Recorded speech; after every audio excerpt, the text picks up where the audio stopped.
Welcome back to my your channel গৌতমের রান্নাঘর। আজ আমি বানাচ্ছি উচ্ছে ভাজা। উচ্ছেগুলো আমি ভালো করে গোল গোল করে কেটে নিয়েছি। এবার উচ্ছে তো প্রচণ্ড তিতো থাকে, সবাই এটা খেতে চায় না, বিশেষ করে বাচ্চারা। তার জন্য কী করতে হবে একটু দেখে নিন বন্ধুরা। উচ্ছেগুলো তুলে আমি একটা পাত্রের মধ্যে নিয়ে নিয়েছি। এবার দিয়ে দেবো এর মধ্যে 1 চামচ মতো নুন দিয়ে এটাকে ভালো করে মেখে আমি ওই প্রায় 10-15 মিনিট মতো রেখে দেবো এটাকে একটা ঢাকা দিয়ে। তাহলে যে তিতো ভাবটা না অনেকটাই বেশি চলে যায়।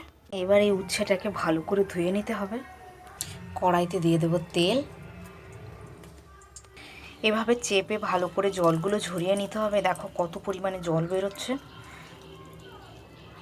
তারপরে একে একে কড়াইয়ের মধ্যে ছেড়ে দিতে হবে।